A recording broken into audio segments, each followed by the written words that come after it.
Muy buenas tardes a todas y a todos. En nombre del Instituto Iberoamericano de Derecho Electoral, les damos la más cordial bienvenida a la sesión de clausura, la sesión número 12 de la primera jornada de debate sobre derecho electoral, derechos humanos y derecho constitucional.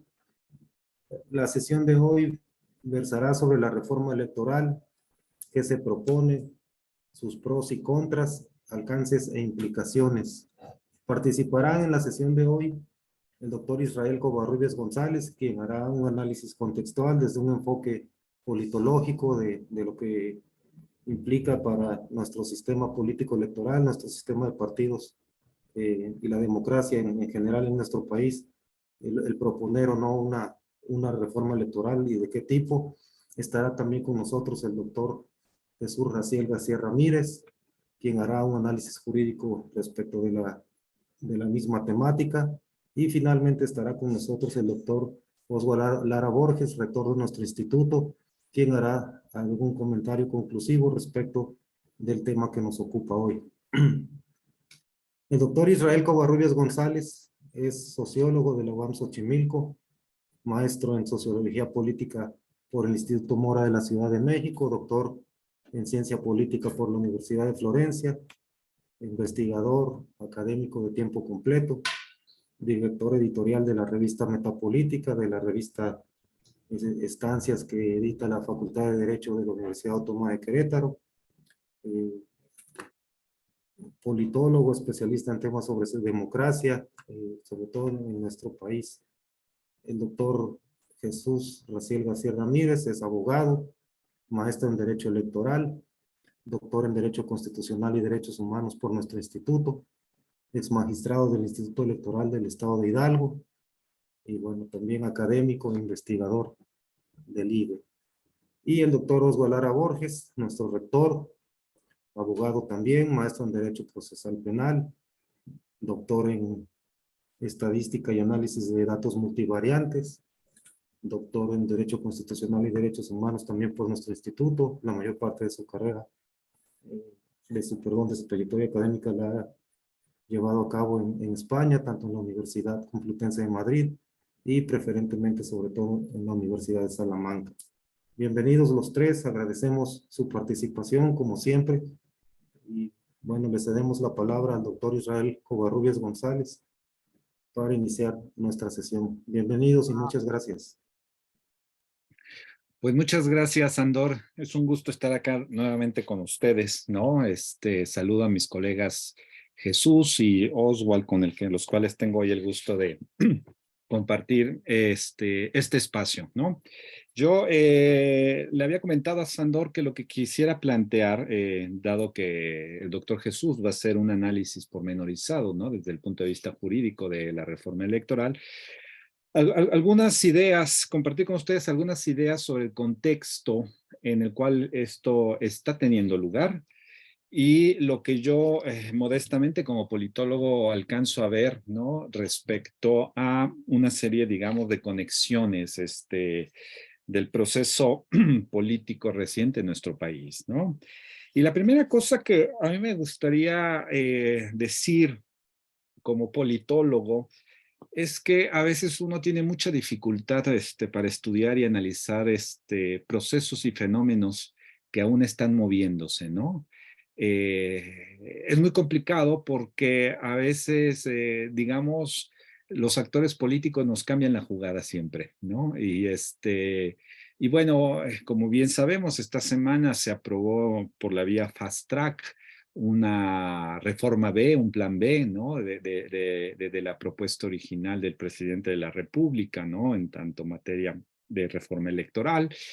Y evidentemente eso está supeditado a lo que pasa en el Senado, pero además ya se ha advertido desde el púlpito mañanero que, bueno, se va a agregar precisamente probablemente un plan C.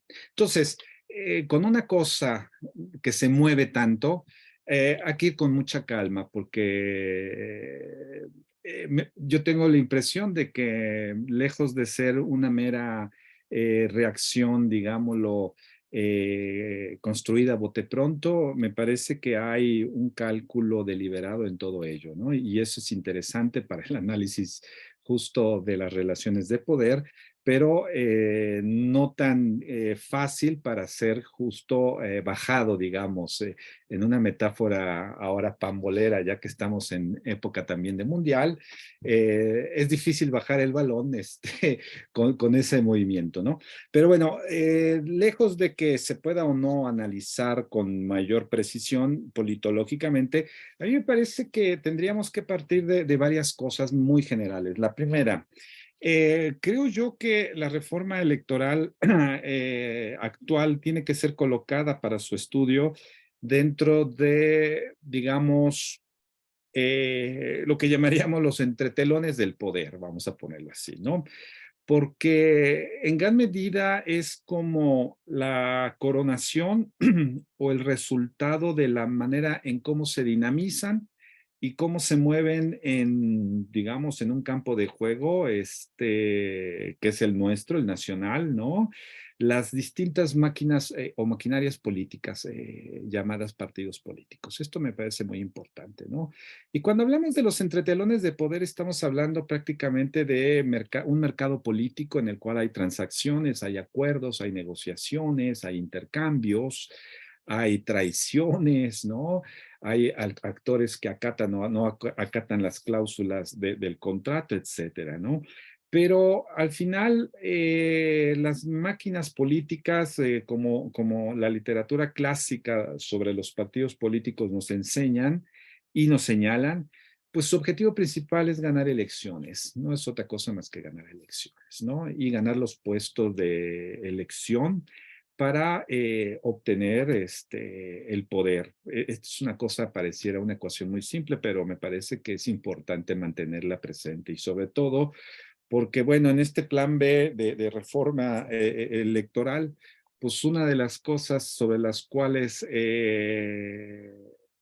va a redundar, el doctor Jesús no lo especificará en un momento con mayor precisión, pero se le exime, ¿no? O se le libera de ciertas ataduras, vamos a ponerlo así, institucionales y jurídicas a los partidos políticos, ¿no? Algo sobre la pista institucional en la cual los partidos políticos mexicanos se sienten siempre muy incómodos, ¿no? Sobre todo, por ejemplo, ¿no? Los actos anticipados de campaña, ¿no?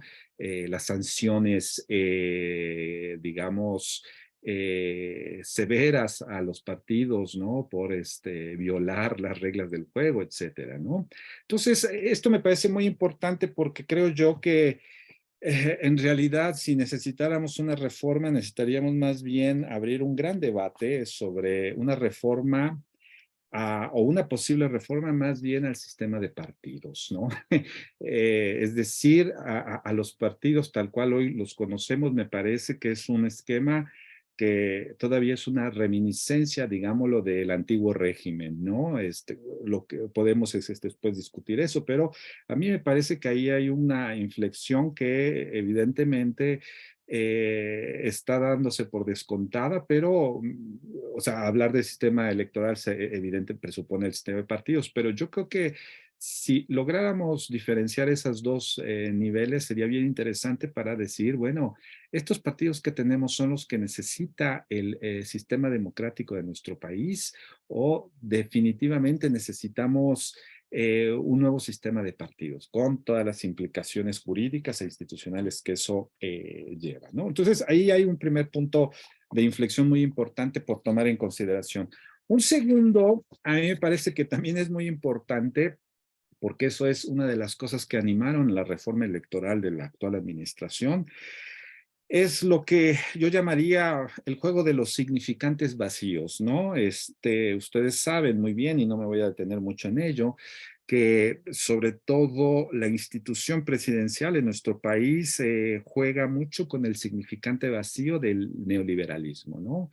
¿Qué entiende, qué entiende digamos, la población en general sobre ello? No lo sabría, pero es muy clara con qué se llena de contenidos en el discurso político y en el actuar político de la institución presidencial. Cuando él habla de neoliberalismo, se refiere, entre otros, a los partidos de oposición, se refiere también a lo que antaño llamaba la mafia en el poder, se refiere a los fifís, se refiere a los privilegiados, se refiere a la burocracia dorada del INE y de los tribunales electorales, se refiere a los intelectuales, se refiere también a los profesores, a los conservadores, a los enemigos del pueblo. Es decir, esa es la idea de un significante vacío, ¿no?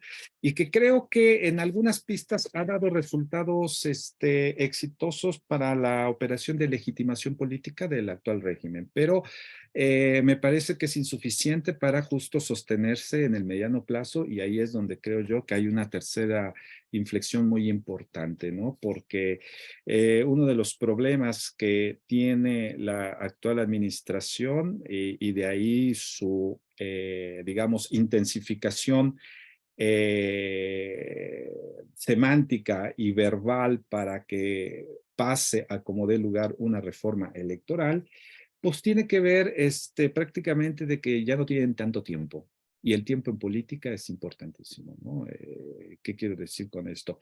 Ya no tienen tanto tiempo porque, por un lado, el contexto, ¿no?, en el cual está teniendo lugar la reforma electoral, pues es la antesala de dos procesos electorales locales muy importantes para el futuro político, tanto del presidente como de su partido, ¿no? Es decir, el proceso electoral que viene en junio próximo en Coahuila y en el Estado de México, ¿no? Esto es importantísimo.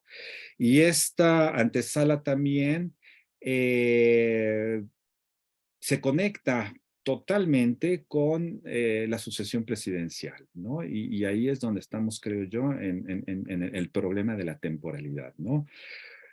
Y es por eso mismo, a mi modo de ver, que levanta sospechas hasta en los más valientes, que se quiera llevar a cabo una reforma electoral previo a una elección, presidencial. Esto levanta muchas sospechas, ¿no?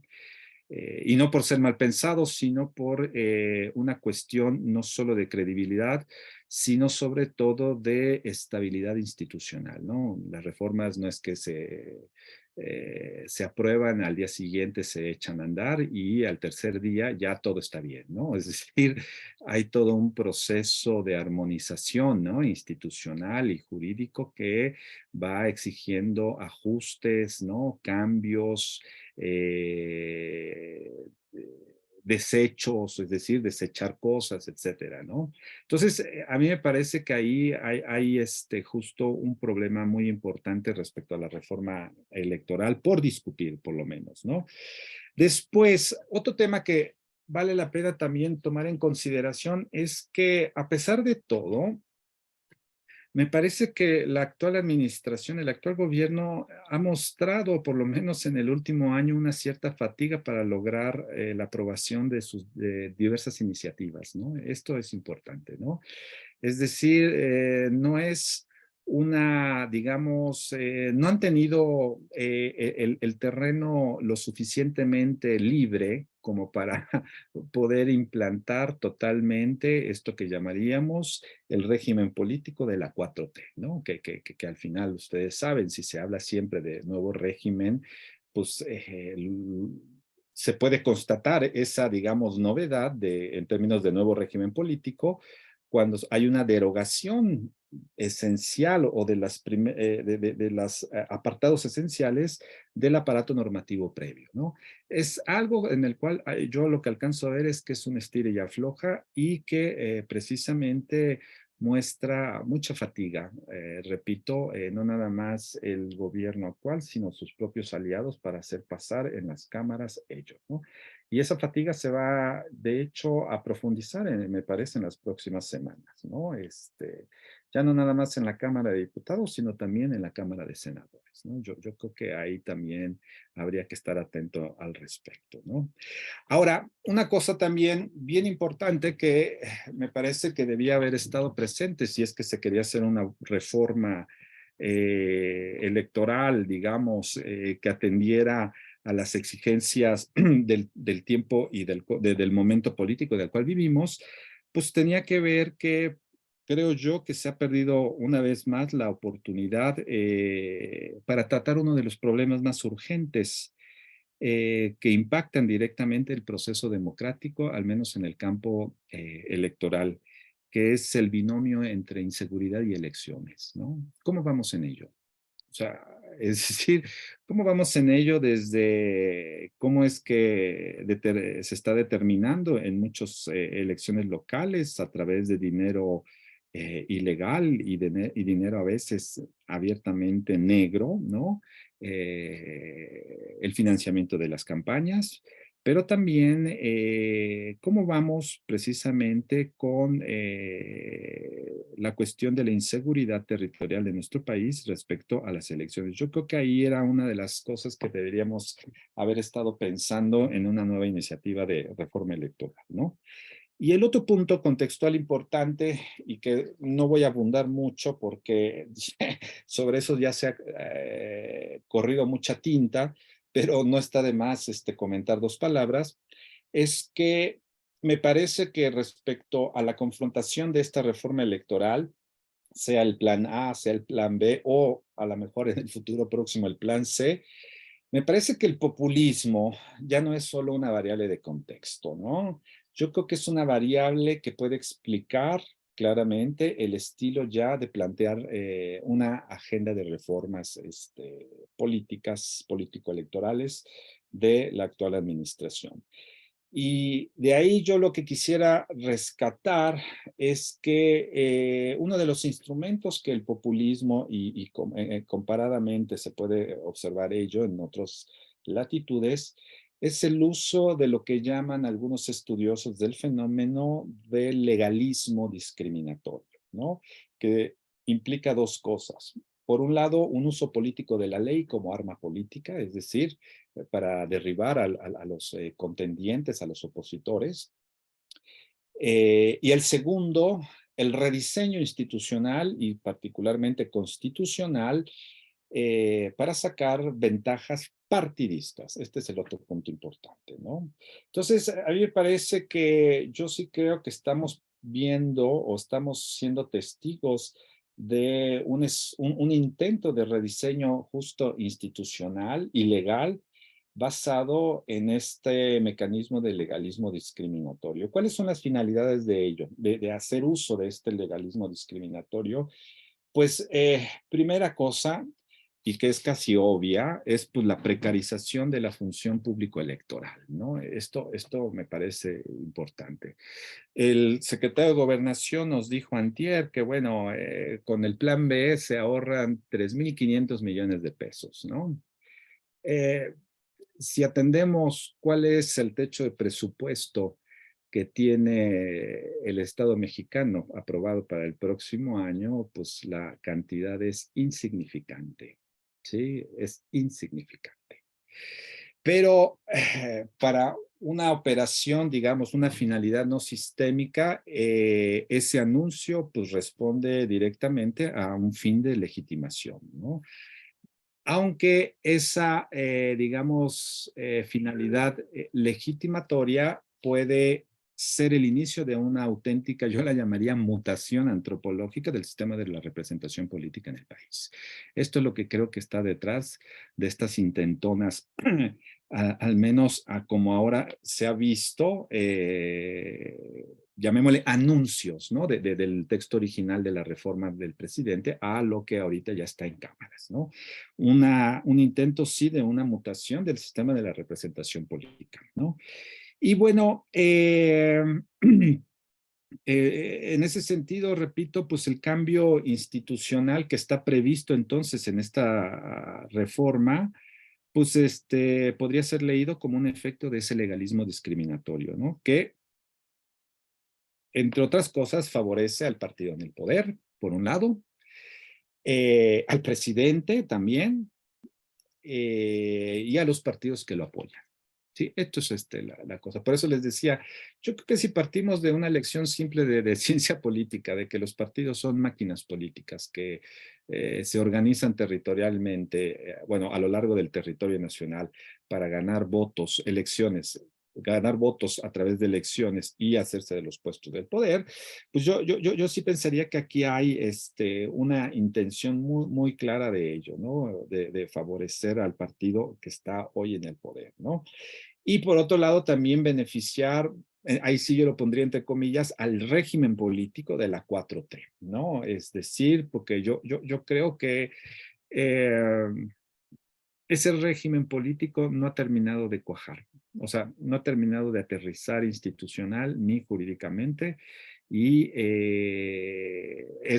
pareciera para el propio proyecto político de continuidad en el poder del presidente, de sus partidos, del partido que lo apoya o los partidos que lo apoyan y de sus candidatos, candidatas, para el siguiente sexenio, pues es para ellos la convicción y la corroboración de que pueden tener una continuidad en el poder, ¿no? ¿Y a quién quién no beneficia esta reforma? A mi modo de ver, pues no beneficia al sistema político, sí beneficia al sistema de partidos, pero no al sistema político y mucho menos al sistema electoral, ¿no? Cuya pretensión en última instancia es por qué no se beneficia al sistema político ni al sistema electoral, porque a mí me parece que lo que la reforma electoral quiere hacer, entre otras linduras, es suprimir lo que es la contingencia inherente al desarrollo democrático, ¿no? Es decir, la contingencia quiere decir reducir la competitividad. O sea, en democracia sabemos que es un régimen que difícilmente se adhiere por largos periodos al tiempo, ¿no? Es un régimen que tiene una cláusula de inicio y de conclusión muy clara, ¿no? Temporalmente, y que, bueno, la contingencia es que en el siguiente turno electoral, pues gana el que hizo mejor campaña, el que hizo mejor desempeño, ¿no? El que tuvo mejor performance en los debates, qué sé yo, ¿no? Hay muchas variables para explicar eso. Pero aquí querer suprimir la contingencia inherente al proceso democrático, pues en pocas palabras quiere decir, por un lado, un intento de reducir la competencia electoral. Y evidentemente la reducción de competencia electoral es, me parece, para el presidente y su partido, pues una garantía de continuidad de la 4T, ¿no? Eso es, creo yo, lo que es, junto con lo de el intento de transformación de la representación política, los dos ejes más de mayor calado, donde pudiera tener el impacto precisamente este tipo de reformas, ¿no? Y bueno, el otro punto que puede ser muy importante es que creo yo que tendríamos que también pensar que en la actuación de el presidente de su partido y de la administración pública federal de ¿no? de este sexenio, eh, tienen una vocación muy antiinstitucional, ¿saben? Eso me parece que es su estilo de hacer política. Es decir, si lo queremos poner en términos un tanto elegantes, me parece que su vocación se inclina a una visión pragmática en contra de una visión normativa de la política. Y por visión normativa de la política yo pienso una visión donde se reconoce la necesidad de instituciones público-políticas, pero también la necesidad de instituciones públicas neutrales, ¿no? Poderes neutrales, que esto en democracia es necesario para que la dispersión de poderes pueda de algún modo equilibrarse y desarrollarse, y por otro lado, justo como contrapesos precisamente a mayorías, digamos, pragmáticas en este sentido, ¿no? Entonces, ahí está, me parece, uno de los meollos más importantes, y repito, esto tiene que ver, me parece a mí, modestamente, porque el presidente hoy ya no tiene más tiempo, ¿no? Estamos prácticamente entrando a la recta final de su administración, y me parece que a partir de junio en adelante estaremos en campaña permanente hasta la elección presidencial. ¿no? O sea, eso ya es un hecho claro, ¿no? De hecho, ya se están los candidatos, ¿no? Potenciales candidatos, candidatas de Morena, ya están en campaña, aunque digan que no es cierto, están ya en campaña, están haciendo giras por todo el país, están haciendo ya sus bases territoriales para comités de base, para hacer operación política, etcétera, ¿no? Entonces, al final es eso. Yo pienso que el presidente no tiene más tiempo, ¿no? Y lo que se les está, digamos, lo que están intentando hacer es inventar, es decir, hacer o crear o generar una serie de reglas que fortalezcan al poder político, pero no al proceso democrático. Y cuando digo poder político, estoy pensando en el poder partidista del presidente. Esto me parece que es una cosa clara, ¿no? O sea, y si no tenemos instituciones que lo contrarresten, me parece que eso sí puede volverse una cosa muy complicada, ¿no? Muy, muy, muy complicada, ¿no? ¿Por qué? Porque al final del día, me parece que lo que estamos viviendo es una situación de estancamiento del desarrollo democrático, ¿no? De nuestro país. O sea, y yo no quiero decir que antes del 18 la cosa era miel sobre hojuelas, pero hay un estancamiento democrático, ¿no? Que lo que quiere hacer, por un lado, es introducir cambios que mantengan lo ganado y no que profundicen áreas de democraticidad que todavía faltan. Saben ustedes, la democracia mexicana es un caso anómalo de democratización porque en vez de haber sucedido después de la instauración democrática, un periodo de consolidación de la democracia, en realidad se dirigió a una situación de mantenimiento democrático, ¿no? Y ese mantenimiento democrático, pues es como simplemente conservar lo que se ganó, pero no ahondar en los anclajes de la democratización, que entre otras cosas muchos autores lo han señalado, ¿no? Primero hay que consolidar el gobierno de la ley y después vemos, ¿no? Todo lo demás, ¿no? Porque si no tenemos un andamiaje institucional, jurídico institucional sólido, todo lo demás se va a tambalear con cualquier reforma, ¿no? O con cualquier amago en el campo, por ejemplo, legislativo, ¿no?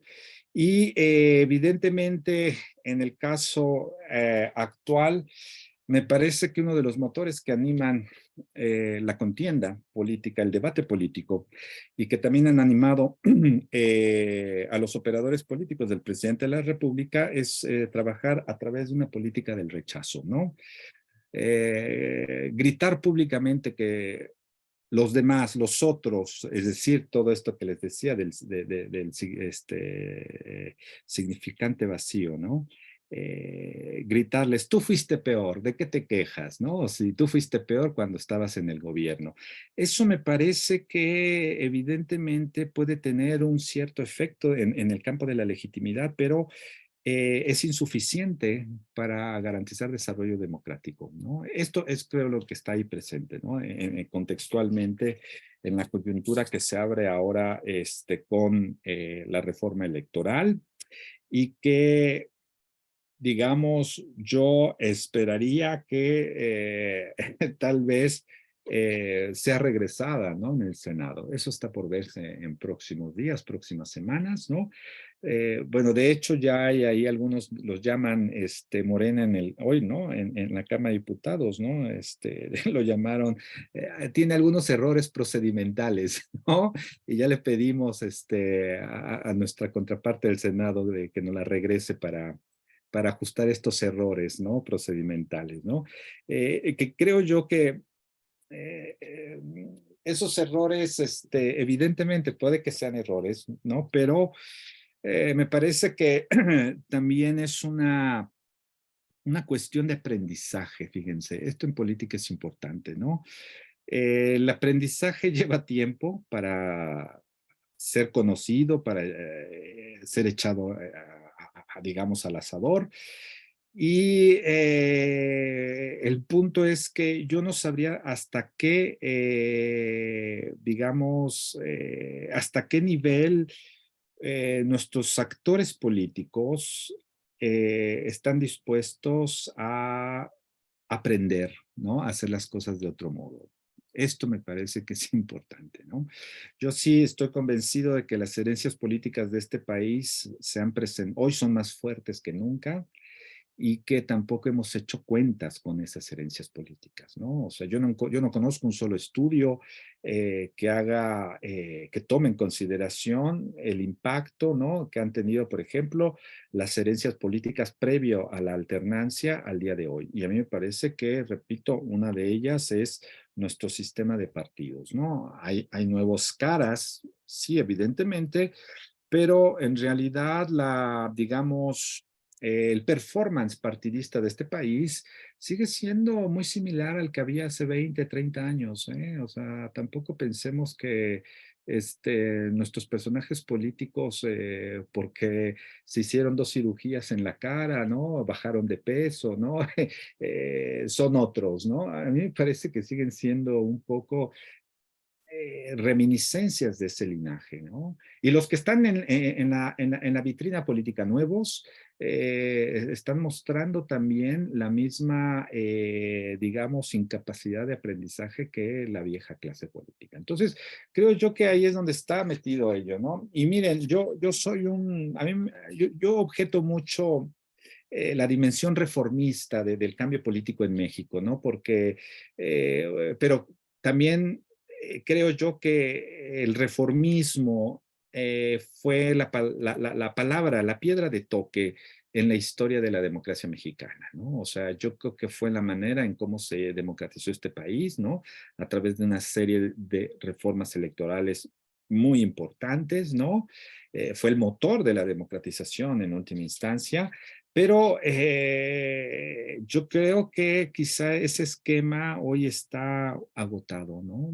Yo sí creo que tendríamos que haber pensado en, como los pocos republicanos que tenemos en nuestro país, que en la alternancia este país necesitaba más bien no una reforma electoral ni una reforma política parcial, sino una auténtica reforma de Estado. Este era el punto importantísimo, ¿no? Desde el punto de vista de la derogación de todo el aparato normativo del autoritarismo mexicano y el tránsito a una nueva, a través de una nueva constitución, a una nueva república, etcétera, ¿no? Hoy yo lo que he visto con algunos colegas esta semana, pues es justo, ¿por qué no nos ponemos a discutir hoy de la posibilidad o no de introducir algunos, digamos, reformas que vayan caminando a la desestructuración del sistema presidencialista mexicano? Porque este es el punto importante, o sea, este es como un poco el problema de las democracias presidencialistas, al menos en América Latina, ¿no? Y para muestra, y con eso cierro mi intervención, veamos lo que pasó ayer en Perú, ¿no? Que es un caso también por analizar desde este punto de vista, ¿no? De esta eh, propensión de la institución presidencial en las democracias latinoamericanas, ¿no? Que es todavía hoy una deuda, ¿no? Pendiente, no nada más del debate politológico y jurídico, sino de los diseños institucionales y constitucionales de las democracias latinoamericanas, ¿no? Bueno, yo aquí me detengo, no quiero robarles más tiempo, ¿no? Ya en un momento pues, espero que haya oportunidad de hacer algunos intercambios con ustedes. Muchas gracias. Gracias, doctor. Eh, Pasamos ahora a la intervención del doctor García Ramírez. Adelante, doctor. Muchas gracias, Andor. Saludo a todas las y todos asistentes que nos acompañan. Muchas gracias por su compañía. Evidentemente, su participación va a fortalecer el debate que hoy seguramente se va a generar o la exposición de ideas que se generará en el desarrollo de esta plática.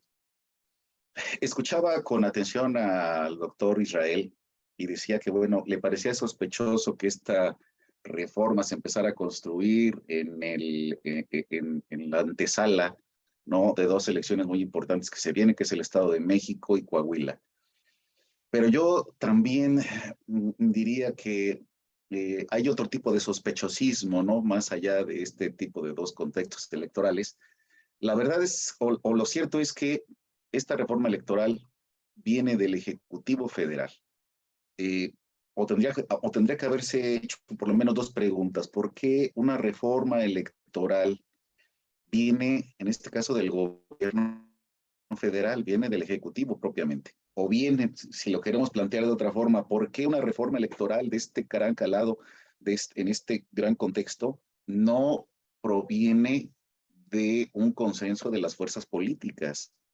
Lo cierto es que el propio rechazo a la reforma constitucional, que fue prácticamente la mitad de la Cámara de Diputados la que votó en contra de esta reforma constitucional, esto ya nos da pues al menos un parámetro de verificar que en efecto esta representación democrática nos está dando una gran fotografía de decir que la mitad de los mexicanos que están representados en esta Cámara de Diputados no están siendo tomados en cuenta, no están siendo tomados dentro de esta gran confección de una norma electoral que tendría que ser o que tendría que involucrar cuando menos escuchar las voces de disenso, las voces de las representaciones minoritarias para construir la verdad esta reforma electoral.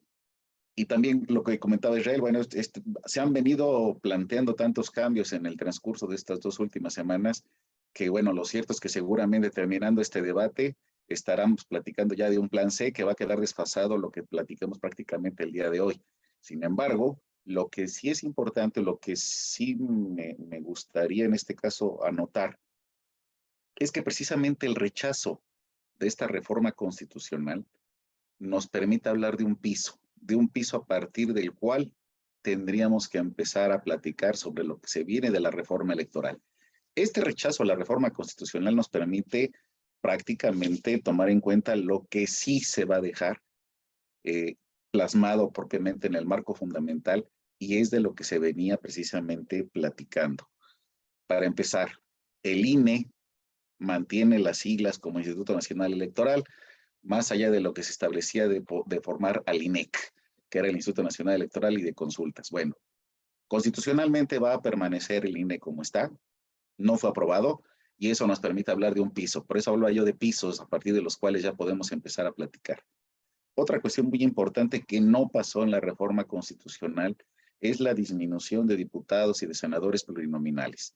Se planteaba eliminar o dejar de 126 a 96 senadores. Esta cuestión tendría que pasar evidentemente por un curso constitucional y esto no fue aprobado. ¿Qué nos permite esto? Lo repito, hablar de un piso a partir del cual nosotros empezamos a construir una reforma electoral.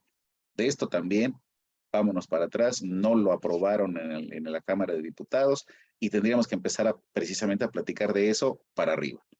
Una cuestión, yo creo que de las más,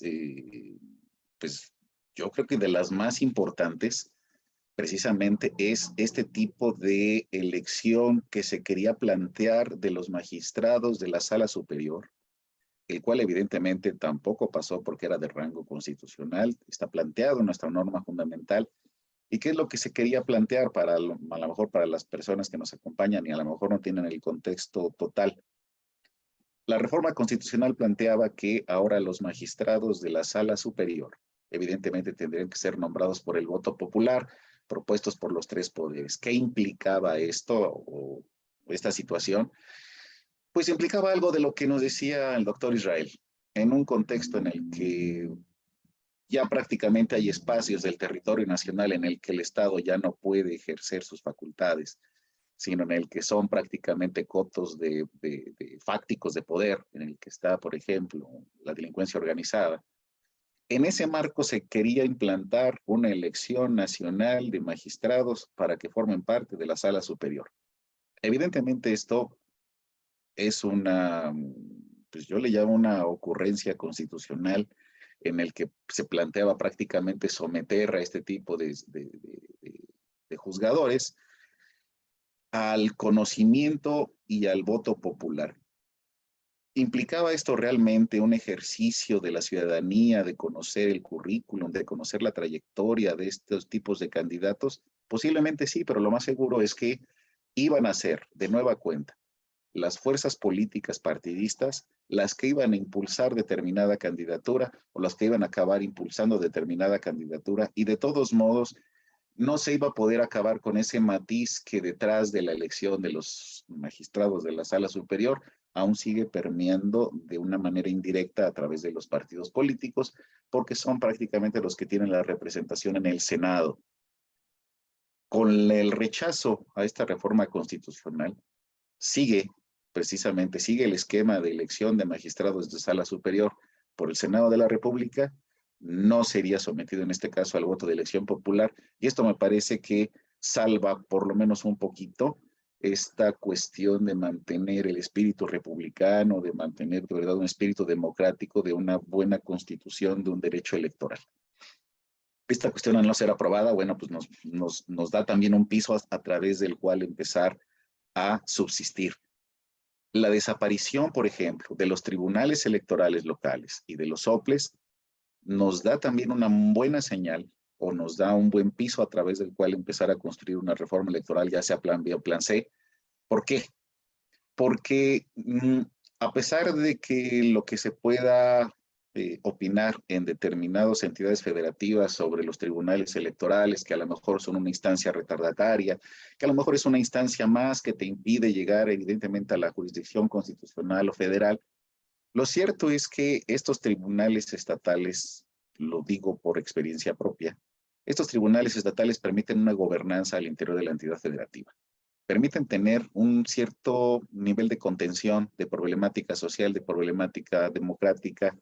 Les dan este tipo de bono al tribunal, a los tribunales estatales, porque permiten prácticamente que estas controversias de carácter doméstico, vamos a decirlo así, de carácter sí, más local, más regional, no llegaran en este caso a quitarle ni tiempo ni espacio a problemas que son de una trascendencia más nacional, o una trascendencia más federal, y sí permiten, por ejemplo, un nivel de contención de esos problemas, pues que se antojan más domésticos, ¿no? Más de una localidad, más de una región, más de una ranchería prácticamente.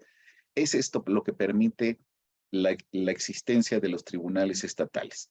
Permite una serie de gobernanza, permite un nivel de gobernabilidad o de administración de las problemáticas domésticas para que estas mismas no lleguen incluso a niveles de salas regionales o salas superiores, o si llegaran las excepcionales o las que impliquen de verdad una problemática excepcional o real. Esto prácticamente, como no fue aprobado a nivel constitucional, seguirá permaneciendo como un piso a través del cual se tiene que construir ahora la reforma del plan B o la del plan C. Los soples también, al querer desaparecerse en una reforma constitucional, pues van a permanecer en el contexto en el que están, y esto también nos da también una serie de, vamos a decir, de certeza democrática, de certeza ciudadana, el querer desaparecer este tipo de dos organismos, tanto de los soples como de los tribunales estatales, generaba en los que estamos inmersos en este ambiente de derecho electoral, de las controversias que se suscitan, precisamente de las problemáticas que llegan a este tipo de instituciones, pues no generaba un buen escenario. La permanencia de estas instituciones, de estas entidades en la Constitución, la verdad es que nos genera un poquito más de certeza y nos permite construir a partir de ahí una mejor visión de lo que se viene. La disminución también, por ejemplo, de integrantes de los ayuntamientos, que también se quería hacer a nivel de rango constitucional, pues no pasó. ¿Esto qué quiere decir? Pues que va a seguir siendo una elección como la conocemos en las entidades federativas, no pasó a nivel constitucional, y esto implica, o esto nos permite ya poder, digamos que, arribar al estudio de lo que se está planteando apenas este miércoles, la noche madrugada, que se acaba de aprobar por la Cámara de Diputados, que es lo que se conoce coloquialmente como la reforma Plan B del Ejecutivo Federal. Pues esto también implica que ya es una reforma más desinflada, más allá de lo que, por ejemplo, de lo que estoy platicando, que eran transformaciones contundentes en el marco fundamental nacional. Lo cierto es que el plan B va más encaminado sobre este encono que tienen prácticamente cerrado tanto el INE contra el Ejecutivo Federal y busca específicamente pegarle en algunas cuestiones, sobre todo financieras, al propio Instituto Nacional Electoral. ¿Qué se está aprobando este miércoles por la Cámara de Diputados? Pues en el INE lo que le están quitando sobre todo es financiamiento. Les están pegando en su estructura. No les están permitiendo crear ya más fideicomisos. Incluso están desapareciendo 2 de ellos, que pues era más o menos de unos 1,100, 1,300, más o menos 1,200 millones de pesos, algo así que eran los fideicomisos que se les están quitando por parte de esta reforma legal al INE, y se les prohíbe crear más fideicomisos, sobre todo en este contexto. ¿Qué se les está quitando al INE? Bueno, esto que se les conoce como las prebendas de la aristocracia, que eran los seguros de gastos médicos altísimos, toda esta cuestión de contratación de nueva estructura. Se quiere también compactar las estructuras centrales del propio INE, y esto pues es un reflejo prácticamente de esta visión de encono que se tiene en los medios con el Ejecutivo Federal y el propio presidente del Instituto Nacional Electoral, pero prácticamente refleja lo que el Ejecutivo nos ha venido diciendo o ha venido estipulando en cada mañanera, en cada conferencia que se da. Creo que es un reflejo perfecto de lo que está precisamente ahí. Esta reforma también elimina 2 salas regionales que, aunque estaban en la ley orgánica del Poder Judicial de la Federación, lo cierto es que nunca se conformaron como tal estas 2 salas regionales del Tribunal Electoral del Poder Judicial de la Federación. Se quiere o se plantea también la desaparición de la sala regional especializada. Esto me recuerda precisamente a lo que nos decía Flavio Galván en una conferencia en este mismo Instituto Iberoamericano de Derecho Electoral. Nos decía precisamente que algo que caracteriza a esta sala regional especializada es que ni era especializada y tampoco era regional, porque no tenía ninguna región en la que específicamente actuar, era una sala nacional. En la reforma esta del Plan B, precisamente se quiere desaparecer la sala especializada y que sea directamente la sala superior, un área técnica de la sala superior quien conozca de las controversias que actualmente conoce la sala especializada del Tribunal Electoral del Poder Judicial de la Federación. Hay otras cuestiones, por ejemplo, que lo que nos decía hace un momento el doctor Israel, van encaminadas a fortalecer este sistema de partidos, como sea que se quiera entender actualmente, a este sistema de esta nueva visión democrática que se quiere tener, de esta visión de gobierno que se quiere tener de la 4T, y en el que se quiere buscar específicamente o textualmente lo que se quiere decir es que no se le pueda pegar al gobierno bajo ningún contexto. Se va a castigar, en este caso, las expresiones que calumnien a las personas, a los partidos o a los gobiernos emanados de estos con determinada sanción. ¿Qué se busca en este caso? Pues evidentemente buscar una serie de aminorar a esas voces críticas, a esas voces disidentes que poco a poco han ido creciendo o paulatinamente han ido incrementando su número. Pues ahora lo que se pretende es precisamente que se les sancione con lo que se quiera pretender que sea en este caso una calumnia. Hay otras cuestiones que me parecen, y lo decía yo, ya esta reforma electoral ya viene a menos, ya no es del gran calado que se quería. Viene, por ejemplo, una reforma para permitir a las personas que se encuentran en prisión preventiva ejercer su derecho al voto.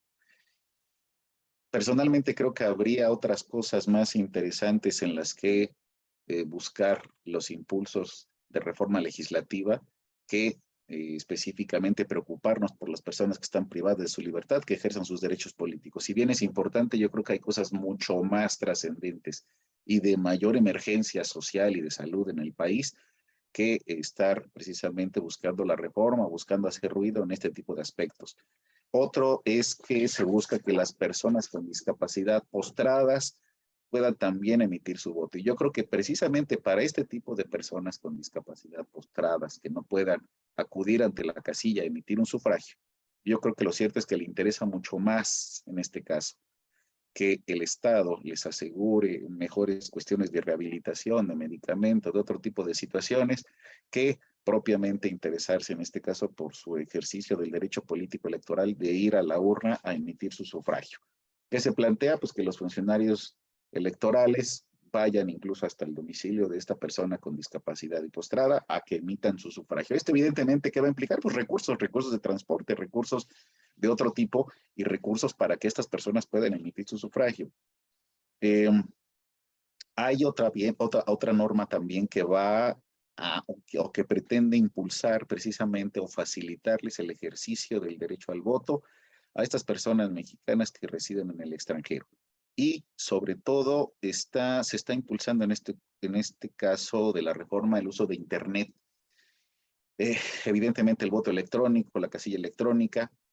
En este caso sí hay que reconocer que México viene votando como lo hacía en el año de 1950. Es decir, va la persona, deposita una papeleta, hay funcionarios que cuentan estas papeletas, se publican los resultados, y es así como ha ido votando México desde 1950. No se han implementado ni estas tecnologías, ni estas nuevas dinámicas, en este caso, como se han implementado en otras latitudes, en otros países incluso, con buenos o algunos resultados incluso críticos, como por ejemplo en Brasil, estas auditorías que sacaron de determinado segmento de casillas en las que arrojaban irregularidades y que evidentemente no vamos a encontrar ninguna publicación de videos de esta situación por la censura que también implica los medios, de algunos medios de redes que se han abocado a censurar este tipo de comunicaciones en las que determinadas voces del propio Brasil, donde identificaron mediante auditorías, o mejor dicho, donde no se habían hecho las auditorías de control a estas casillas, se identificaron irregularidades que permiten afirmar que hubo una serie de fraguaciones ahí un poco, digamos, sospechosistas o extrañas. ¿Hay retrocesos? Sí, hay retrocesos en esta plan B que se está aprobando esta noche, madrugada de miércoles en el Congreso, en la Cámara de Diputados. Sí las hay. ¿Cuál sería uno de esos retrocesos para los que estamos inmersos en esta dinámica de medios de impugnación en materia electoral, de asesoría a partidos, de asesoría a candidatos, de asesoría a institutos electorales? Hay una que me llama mucho la atención, me preocupa en cierto grado, porque fue uno de los últimos adendums que quisieron meter tanto el PT como el PBM a esta reforma del Plan B, en el que específicamente lo que piden es, no podía ser de otra forma, siendo el número de sufragios que manejan estos dos tipos de partidos, lo que quieren es que se vuelva a facultar a estos partidos políticos para volver a transferir sufragios en el marco de las coaliciones. ¿Qué implica esta cuestión? Que vamos a volver a tener partidos rémoras incrustados en los partidos más representativos, los cuales les van a poder transferir votos a estos partidos pequeñitos sin que los hayan ganado, sin que los hayan obtenido, pero sabiendo que los acuerdos cupulares de estas dirigencias van a permitir la transferencia de sufragios para que esto evidentemente, ¿en qué se va a reflejar? Pues se va a reflejar en financiamiento, se va a reflejar en prerrogativas, se va a reflejar en otro tipo de prebendas que de otra forma estos partidos políticos con escasa o nula representación jamás podrían tener si no fuera de esta forma. Esto sí implica, la verdad es que un retroceso importante que va a mover ahí algunos esquemas, seguramente porque ya pues se hablaba de una progresión en este tipo de normas que implicaba que que este sistema de partidos políticos iba a tender a excluir precisamente a los partidos políticos con nula representación política. Con esto volvemos a los años 90, en donde se puede transferir sufragios por parte de partidos políticos con gran representación a partidos políticos con nula representación. ¿Qué más quieren estos partidos políticos como el PT y como el PDM? Bueno, lo que ellos quieren es que mantengan o que se mantenga un registro nacional o mantener su registro nacional con solo conservar registros locales y viceversa, conservar el registro local si es que todavía mantienen el registro nacional y evidentemente con el reflejo de conseguir financiamiento público si es que el partido político mantiene el registro nacional bajo estos esquemas. Esto evidentemente sí me parece que va en un claro retroceso, pero sí se entiende pues, por parte de quienes lo están proponiendo prácticamente tanto el PT como el PB, con una representación que nosotros específicamente conocemos de escasa o muy baja.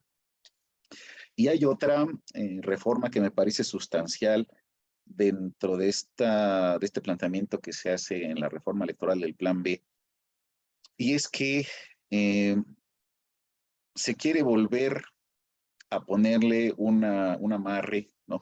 Una especie de camisa de fuerza al Tribunal Electoral del Poder Judicial de la Federación, que conocemos muy dado a sacar a veces criterios un poco, pues no sé si alejados o muy cercanos de realidades que no alcanzamos a entender, pero lo cierto es que este Tribunal Electoral del Poder Judicial de la Federación, en esta reforma del Plan B, se le quiere volver a implantar lo que en su momento le quisieron poner cuando surgió la causal abstracta de nulidad.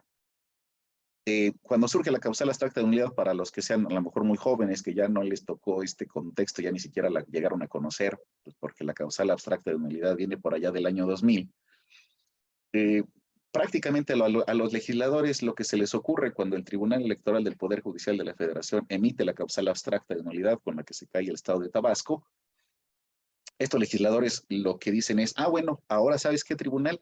No me vas a poder anular ninguna elección si no es por una causal estricta y expresa que esté en las leyes.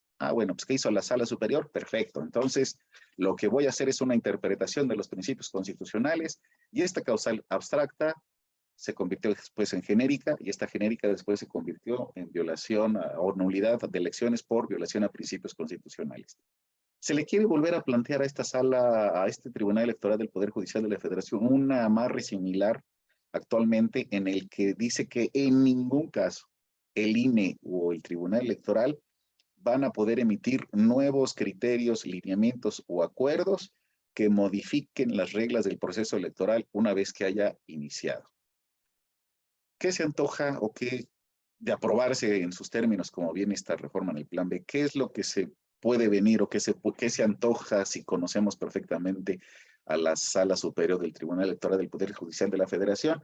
Pues que va a seguir haciendo incluso control difuso, valiéndole un cacahuate prácticamente el texto que se quiere imponer en una legislación secundaria, porque recordemos que esto ni siquiera va para la Constitución.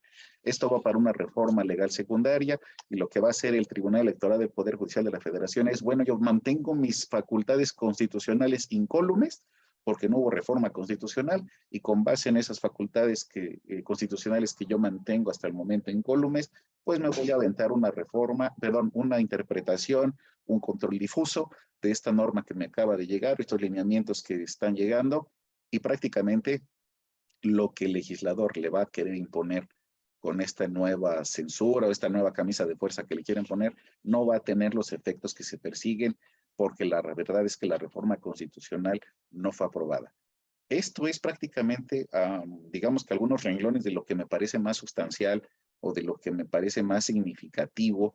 Evidentemente, descontando la reforma constitucional, pues una reforma legal ya se antoja un poquito más desinflada, vamos a decirlo así, pero sin olvidar que esta reforma, esta iniciativa que se está presentando, no viene consensada, no viene platicada con las fuerzas políticas y incluso hay voces dentro del Senado que ya se han abocado a decir que van ellos a ejercer un control realmente de lo que se está planteando y que va a haber modificaciones sustanciales incluso a esta reforma aprobada del Plan B y que puede haber, como decía el doctor Israel Covarrubias, incluso un Plan C en el que evidentemente ya entrarán otros factores para buscar consensos y para buscar que esta reforma que ya viene totalmente descafeinada, que ya viene totalmente disminuida de fuerza, pueda pasar en un Senado de la República y que pueda en este caso, por lo menos en el discurso, servirle a la 4T de decir que quisieron transformar las instituciones, pero sobre todo al INE. Al INE es al que lo quieren precisamente o quieren echarle en cara precisamente todos estos tipos de reclamos que ha venido haciendo el Ejecutivo Federal sobre el dispendio de dinero, sobre las facultades del propio INE, sobre la estructura del propio INE, y prácticamente va sobre este organismo la señalización de esta, o el énfasis de esta reforma del Plan B. Creo que esto es lo que me parece algo de lo más sustantivo. Seguramente el doctor Oswald Lara, conociéndolo, tiene precisamente 2 o 3 puntos muy agudos sobre los que viene esta reforma del Plan B y que seguramente serán del todo de nuestro interés. Yo creo que sustancialmente esta sería mi intervención. Les agradezco a todas y a todos mucho su atención y estamos pendientes sobre todo de lo que se venga en el contexto de esta plática. Muchas gracias, doctor. Pasamos a la intervención del doctor Lara Borges. Adelante. Muchísimas gracias. Los saludo a todos con mucho afecto. Un saludo al doctor Israel Covarrubias, al doctor Jesús Raciel García Ramírez y de manera muy especial a todos quienes semana a semana han venido siguiendo de manera muy puntual estas jornadas de debate con la que el día de hoy llegamos al fin de ellas. Y bueno, justamente cerramos con uno de los temas que ha llamado la atención de manera significativa durante los últimos meses y que ha puesto en marcha y en movimiento a la sociedad mexicana. Quienes están a favor, desde luego, de la reforma constitucional planteada por el presidente, pues hemos escuchado sus voces, las razones por las cuales consideran que esta reforma constitucional es necesaria, es importante. Desde luego, centran de manera muy puntual la razón de esta reforma en una cuestión de corte económico, de carácter económico, de que se generen equilibrios y que no haya dispendio en el gasto que se lleva en el proceso electoral año con año, derivado de que estamos, a decir de quienes defienden esta postura, en una nueva etapa de México, la llamada Cuarta Transformación, en la que desde luego pues debe haber pues lo que ellos mismos denominan austeridad republicana. Pero también hemos visto, por otro lado, quienes se han opuesto de manera directa, de manera frontal a esta reforma constitucional y la han acusado, como ustedes saben, de ser regresionista, de atacar a las instituciones del Estado mexicano, de confrontarse de manera directa con el Instituto Nacional Electoral y desde luego hubo, tanto de un lado como del otro, manifestaciones masivas en la Ciudad de México a favor y en contra de cada uno de los planteamientos que se defienden. Yo, sin embargo, quisiera referirme muy brevemente a lo que ya de manera más extensa y sobre todo de manera muy significativa han planteado tanto el doctor Israel Covarrubias como el doctor Jesús Raciel. Yo diría que nunca antes habíamos visto que se dinamitara tanto a una institución para procurar legitimar una reforma constitucional. Siempre, y en eso hay coincidencias, por lo que señala tanto uno como el otro de nuestros extraordinarios expositores, los cambios institucionales venían acompañados generalmente a propuesta de la oposición y que a través de consensos con el gobierno lograban a través de las cámaras legislativas introducir nuevos cambios tanto en la Constitución como en las leyes, de tal manera que los procesos cada vez fueran más democráticos, revirtiendo o aclarando o estableciendo esas reglas que fueran necesarias para darle mayor certeza a los procesos electorales. El problema es que hemos llegado dentro de nuestro sistema democrático a una institucionalización de la desconfianza. Ahora todo, absolutamente todo, se tiene que regular. Si no es en la Constitución Política de los Estados Unidos Mexicanos, pues es en leyes generales, y si no es en leyes generales, pues será en leyes federales, y si no son leyes federales, pues tenemos los acuerdos de los institutos electorales, y si no, pues están los reglamentos, y si no, también le metemos pues a lo que le corresponde a cada entidad federativa, y también no hay que dejar de lado que tenemos por un lado pues la jurisprudencia emitida por tanto la Corte como por el Tribunal Electoral. También no hay que dejar de lado que se incorpora con mucha fuerza la costumbre en aquellos estados en donde esta posibilidad existe. Es mi convicción, y mi convicción no está asociada ni está ligada a ninguna valoración de corte partidista, mucho menos de corte político. Pero sin embargo, atendiendo y apelando a mi reflexión académica, yo sí considero que la salud electoral de nuestro país no necesariamente debe evaluarse en términos económicos. Hay otros elementos que desafortunadamente no aparecen contemplados en la reforma constitucional y que considero que de no atenderse, ninguna reforma va a satisfacer el ideal democrático.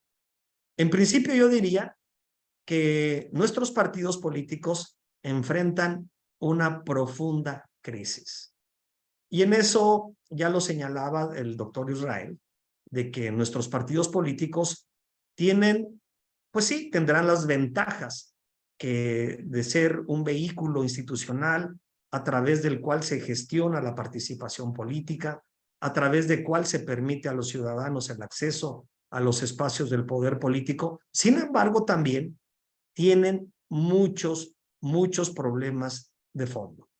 Están nutridos de corrupción, impunidad, y muchas veces, aunque en el discurso, en la retórica, los líderes se asumen como los más demócratas, sus convicciones son de raíz profundamente antidemocráticas.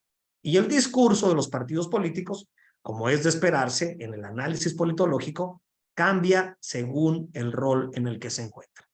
Sean gobierno, asumirán un discurso, o sean oposición, pues seguramente asumirán uno distinto del que ellos mismos hayan profesado tiempo atrás. Todo depende de del momento en el que se estén pronunciando sobre determinado aspecto.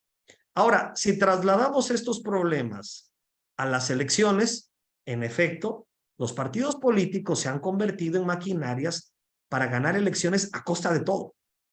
A costa de su propia militancia. No les importa violentar los derechos de sus militantes con la finalidad de satisfacerse en sus grupos, en sus etnias, en sus tribus, o como se llamen al interior de cada partido político, pero no les importa violar los derechos de su militancia.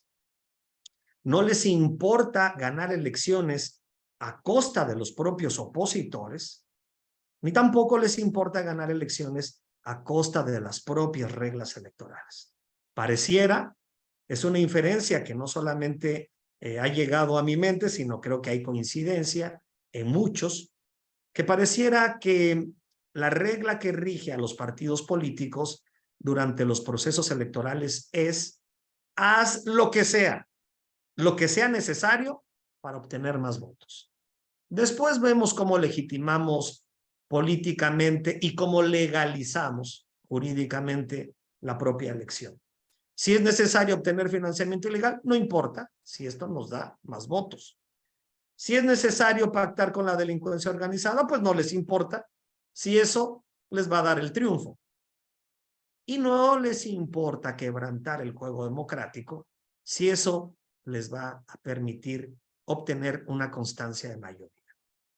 Pero nosotros, si reflexionamos, si un candidato o un partido político viola la ley, comete infracciones electorales e incurre en delitos electorales, con independencia de que se le sancione o no se le sancione, con independencia de que incluso habiendo quejas administrativas o habiéndose interpuesto denuncias por la Comisión de Delitos Electorales, sean absueltos o sean condenados, una persona que le precede este tipo de conductas, pues evidentemente cuando llegue a ese tipo de espacios públicos, atender a otras dinámicas y a otras relaciones, pero no van a gobernar por el interés colectivo. Se convertirán en gestores de quienes los llevaron al poder. Se convertirán en patrocinadores de otros que les permitan seguir manteniendo este status quo. Y eso, desde luego, viene, desafortunadamente, desde el propio partido político. Y mientras nosotros no logremos erradicar estas prácticas, mientras nosotros no logremos erradicar este tipo de problemáticas, pues desde luego que cualquier reforma constitucional se quedará corta en el anhelo democrático de fortalecer. Segunda crisis. Tenemos una crisis de seguridad nacional. Y el problema de las crisis de seguridad nacional ya las estamos viendo. Mientras se normalicen los asesinatos durante los procesos democráticos, mientras se impongan las balas y el miedo sobre la voluntad popular, mientras las alianzas con los poderes fácticos y con la delincuencia organizada también se normalice, pues evidentemente la democracia, no solamente mexicana, sino de cualquier país, va a estar condenada a fracasar, va a estar condenada a que no logre su cometido. Tercera crisis, solamente voy a hacer algunos planteamientos porque de lo que se trata es de abrir el debate con ustedes y seguramente ustedes tienen muchas cosas muy importantes también que compartimos. Tercera crisis, tenemos una crisis de la justicia electoral. Ya lo decía el doctor Jesús Raciel. Ahora hay una idea, una propuesta de controlar la labor de interpretación constitucional del Tribunal Electoral. En efecto, en el año 96 hubo una contradicción de tesis entre la Suprema Corte de Justicia de la Nación y el Tribunal Electoral del Poder Judicial de la Federación, en el que, pues, ambos habían hecho una interpretación de las reglas de representación proporcional para el Estado de Guerrero y el Tribunal Electoral, en apego a lo que decía la propia Constitución, somete a la Corte su interpretación de ese texto constitucional. Y en ese momento, la Suprema Corte de Justicia de la Nación dice, no, tú no puedes hacer una interpretación constitucional porque esa es una labor que solamente me está conferida a mí. Y a partir de ahí, justamente, pues el Tribunal Electoral dejó de hacer control de constitucionalidad y empezó a hacer control de regularidad de la legalidad. El problema y el debate se abre ahora porque con estas nuevas modas teóricas que nos vienen de Ronald Dworkin, de Robert Alexy, de Manuel Atienza, llámese neoconstitucionalismo, jusmoralismo, pospositivismo, como le quieran llamar, es lo mismo, en el que supuestamente el juez es un Hércules y en el que él tiene que, sobre la ley, imponer justicia, pues entonces ya perdimos la posibilidad de controlar la labor judicial.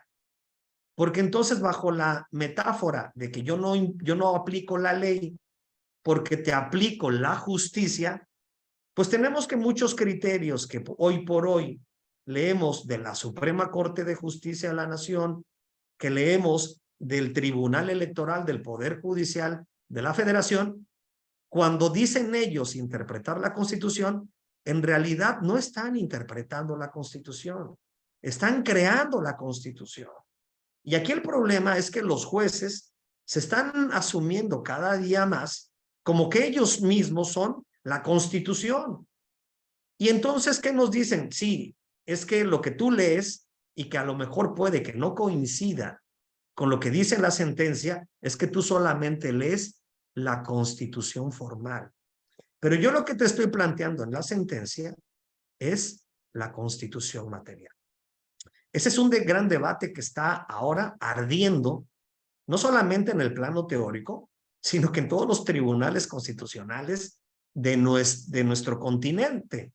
Y aquí, ¿cuál es el problema? Que una de las bases que sostiene este planteamiento teórico es que toda persona que con base en esa moral analice un problema o un conflicto o un dilema, pues todos van a llegar a una misma solución. Y vemos que no es así. Vemos que hay una gran divergencia, que cuando aplican los principios, pues unos llegan a una conclusión y otros llegan a otra conclusión. Entonces, la base teórica no está tan sólida como nos habían dicho, y la práctica pues está realmente nutriendo de opiniones de cada sujeto, que solamente por tener la calidad o la autoridad de juez nos imponen criterios que no le ha sido facultado por órganos competentes para ello, mucho menos a través de los procedimientos definidos para tales efectos. Entonces yo diría que mientras los tribunales electorales o mientras los órganos electorales estén partidizados y la justicia electoral politizada, estamos condenados al fracaso. Porque hoy ya hemos visto un fenómeno cada vez más recurrente, que los criterios que se emiten para un determinado asunto con determinadas particularidades no se emite para otro asunto con similares particularidades. Eso es muy grave, y eso desafortunadamente se ha convertido en una práctica extendida en nuestro país. El otro gran problema que estamos viendo es un exacerbado populismo judicial. A los jueces no les importa resolver el caso, bueno, ya ni siquiera conforme a derecho. O bueno, vamos a ir todavía de acuerdo a la teoría que está de moda, ya ni siquiera conforme a justicia. Lo que les importa es ver, de acuerdo al cálculo que ellos han hecho, qué es lo que más les conviene, qué es lo que más les reditúa. Y hoy por hoy vemos al todavía presidente de la Suprema Corte de Justicia de la Nación haciendo una gala de redes sociales, de TikTok, pero no porque realmente se preocupe por la defensa de los derechos de las personas, sino porque realmente está haciendo un cálculo político para ver qué es lo que más le reditúa a él y a quienes ejercen ese mismo tipo de prácticas. ¿Cuál es el problema que estamos teniendo? Que para quedar bien, para llamar la atención, para decir, mira, qué garante o qué justo o qué gran juez tenemos, pues en asuntos que pues son relevantes, atractivos, llaman la atención, hacen con bombo y platillo anuncio de los mismos. El problema es que cuando viene un asunto de la misma característica, lo rechazan. O simplemente no lo atienden de la misma manera. Es decir, dentro de la justicia nosotros vemos que depende mucho los actores en disputa, los cargos de elección popular que están en juego y desde luego qué tipo de derechos son los que se van a reconocer y a los que se van a dar publicidad. Con relación a este tema también de los propios jueces que vemos con gran preocupación, es que mientras no existan criterios homólogos en los asuntos que se están resolviendo en sede judicial, pues no vamos a poder tener confianza en esas instituciones. Es muy delicado. Esto es muy, muy, muy delicado. Porque entonces la desconfianza viene producida pues, por los mismos órganos terminales de las decisiones que sí impactan en un proceso democrático. Si yo como abogado quiero defender a un partido político y me dice en una sentencia el juez, no, yo lo que tengo que aplicar es la ley, porque la ley es dura, pero es la ley, y porque el legislador democrático tiene un papel preponderante en el sistema institucional. Bueno, pues yo como abogado voy a hacer una defensa en función de esa visión del derecho que tiene el juez en esa sentencia. Pero resulta que cuando yo llego y le presento mi caso defendiendo lo que dice la ley, el juez dice, ¿sabes qué? No. Sí, la ley dice eso. Pero si analizamos los principios constitucionales y los ponemos en una balanza, entonces el principio que gana es este principio. Eso no es más que una retórica, porque quien pone los principios en una balanza es el propio juez. No hay dentro de la propia teoría ningún mecanismo que nos permita advertir cómo llegan esos principios a esa balanza. Entonces podemos afirmar que esos principios son puestos por el propio juez. Y cuando ya son puestos por el propio juez, pues tenemos que ya el juez sabe qué principio va a ganar. Entonces, ¿cuál es el problema? Que hoy por hoy, los tribunales constitucionales un día son hipócritas de día y otro día son hipócritas de noche. Pero al final nos dicen, por un lado, en unas sentencias, soy positivista. O sea, la ley es la ley. Pero en la noche me dicen, soy neoconstitucionalista. Así no se puede determinar los derechos a los propios gobernados. Quedamos prácticamente en un estado de indefensión ante los propios jueces. ¿Y qué es lo que está pasando? Que es una de las grandes críticas y que está ocurriendo en el Tribunal Electoral y que está ocurriendo en la Corte. No en la materia electoral, porque el tipo de control que se lleva en la Corte es un control abstracto. Pero en el tipo de control concreto, en el Tribunal Electoral, pues ¿qué es lo que está ocurriendo? Que en algunos casos se le otorga la razón a quien llega a promover la violación a un derecho humano y en otros casos no, porque existen estos criterios o porque amaneció de malas el juez y ya no quiso. Pues resulta entonces que bajo esa lógica ya los derechos humanos tampoco son tan universales.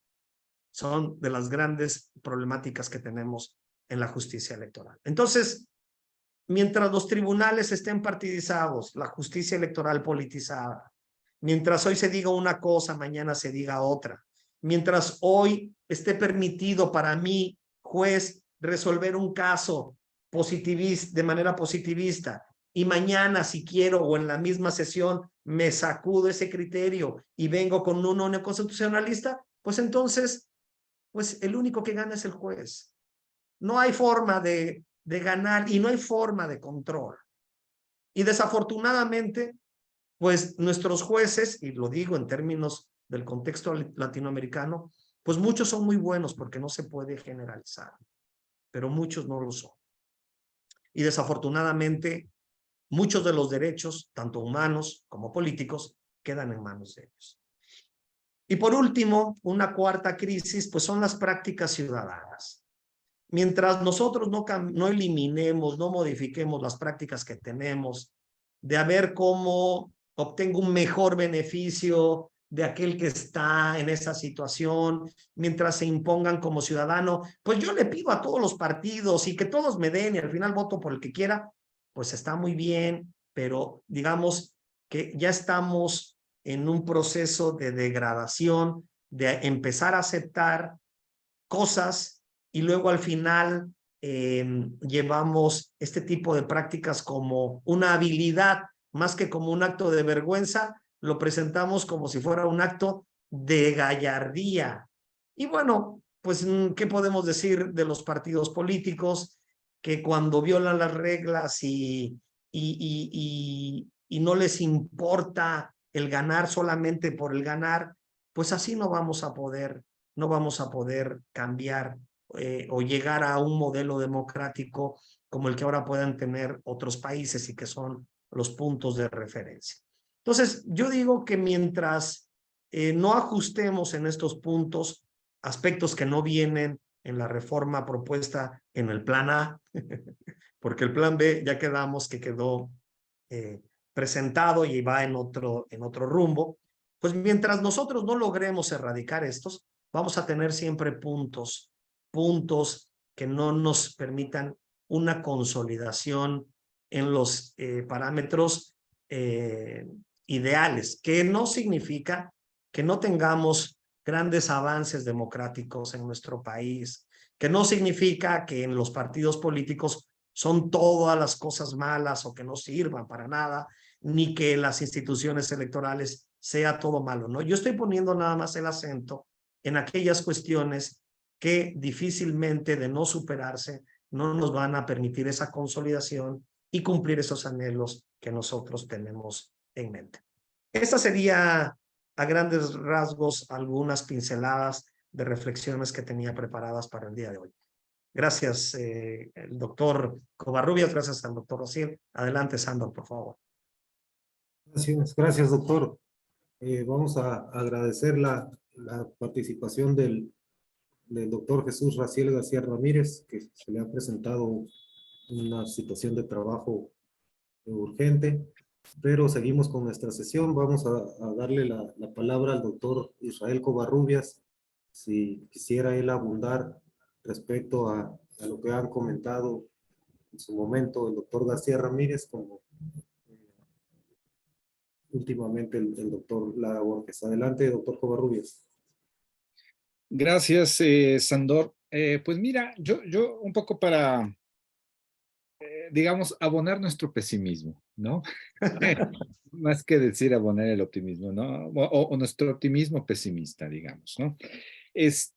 No, creo yo que hay algunas ideas que estuvieron flotando, ¿no? Tanto en la intervención de Oswald como la de Jesús. Yo quisiera simplemente puntualizar dos. Una que tiene que ver precisamente con el rol de los partidos políticos, ¿no? En la democracia mexicana, en esto que Oswald llamaba la institucionalización de la desconfianza, ¿no? A mí me parece que hay ahí como varias cosas que habría, digamos, que subrayar de ese rol que están jugando o que han jugado, ¿no? En distinta velocidad e intensidad los distintos partidos políticos en México. El primero tiene que ver esta función, justo ahora me estaba acordando al escucharles, la función de los partidos políticos en México como gatekeepers, ¿no? Es decir, como cadeneros, vamos a ponerlo así, ¿no? O sea, es decir, son estas estructuras de intermediación que deciden y determinan quién entra y quién no entra a el mundo de la representación de la política, ¿sí? Esto es importantísimo, esta función que tienen, ¿no? Los partidos políticos como gatekeepers, porque porque eso es mucho poder, en pocas palabras, es tener poder político real, ¿no? Y si a eso le agregamos que en muchos sentidos a veces tienen una cierta orientación, digamos, antidemocrática, me parece que estamos ahí en un problema, ¿no? Un autor, un historiador, un sociólogo político francés de fama mundial, ¿no? Que se llama Pierre Rosanvallon, tiene un libro de hace una década más o menos que se llama Contrademocracia, ¿no? Y en este libro él decía que las elecciones, ¿no? Los procesos electorales en las democracias se habían vuelto mecanismos de descalificación del pasado y de las biografías de los políticos, ¿no? De los candidatos, ¿no? Es decir, eran juicios sobre el pasado y menos discusiones sobre las plataformas que diferenciaban a uno de otro partido, ¿sí?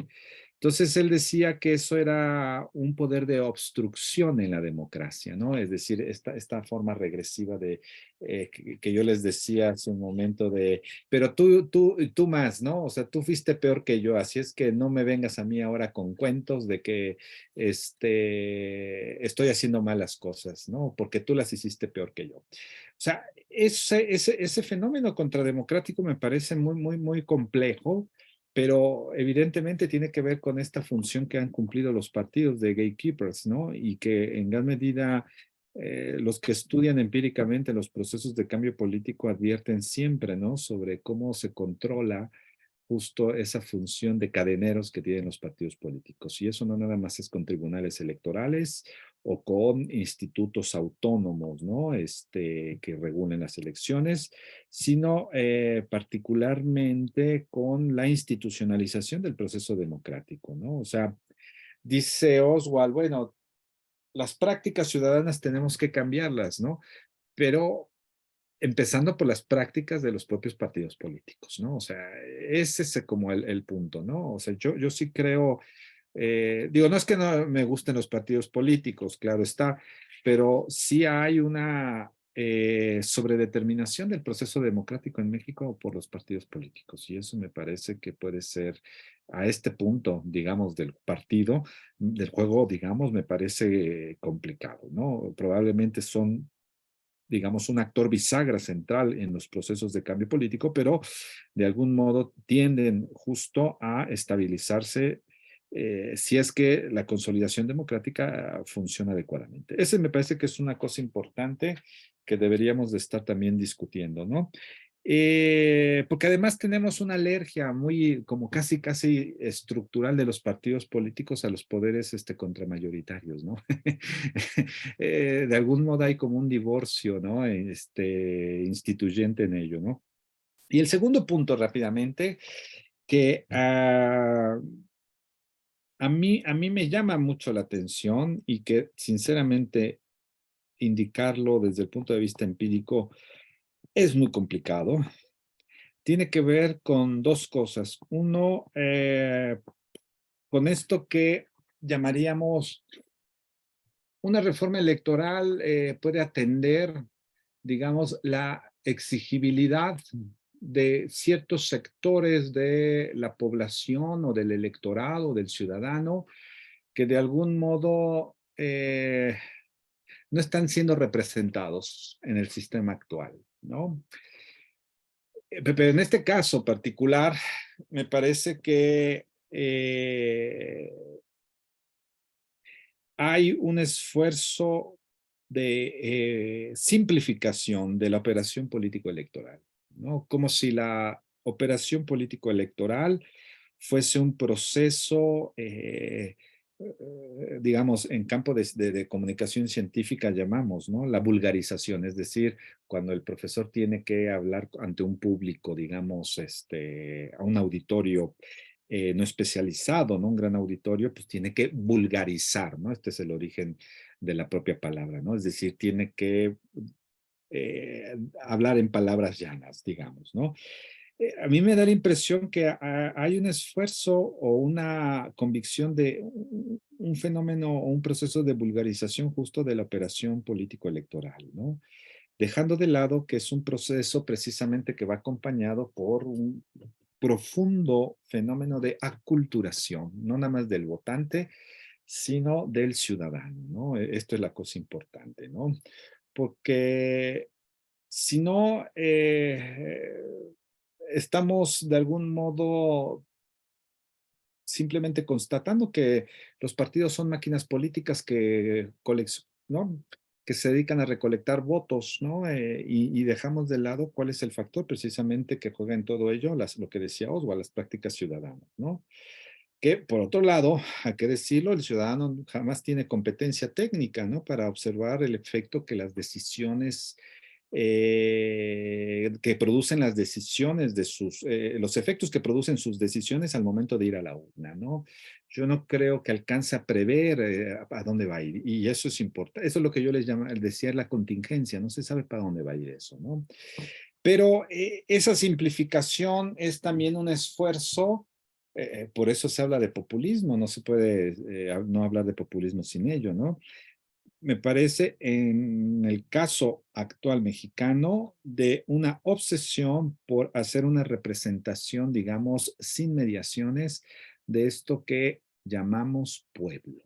O sea, entiéndase lo que se entienda por el concepto, ¿no? Y que es un concepto central de la política moderna y de la política contemporánea, ¿no? O sea, lejos de decir, la palabra democracia está compuesta. No, no, no. De la política moderna y de la política contemporánea, incluso de la historia del constitucionalismo moderno, el pueblo es una categoría central en los grandes textos constitucionales, ¿no? Que no nada más opera como una, digamos, semántica legitimadora, ¿no? Por ejemplo, de los procesos constituyentes, sino también como una evocación de algo, ¿no? Que es la base de la representación política, ¿no? Pero acá me parece que justo esta idea de representar al pueblo, de hablar con el pueblo, de obnubilar esta distancia, ¿no? De todas las estructuras de representación, es algo que de algún modo también intenta acercar estos esfuerzos, evidentemente como Jesús nos lo planteó muy puntualmente, pues fallidos, ¿no? Del proyecto original, ¿no?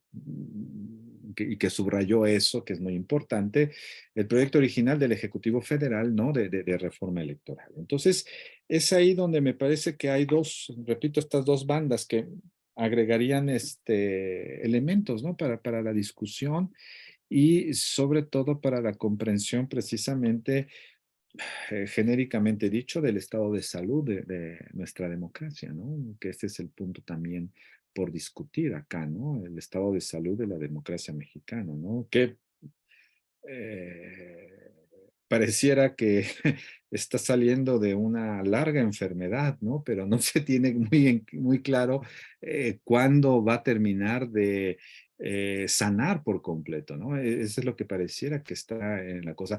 Quiero decir, a veces vemos el fenómeno político y el fenómeno jurídico muy, digamos, en corto, es decir, en el aquí y ahora, ¿no?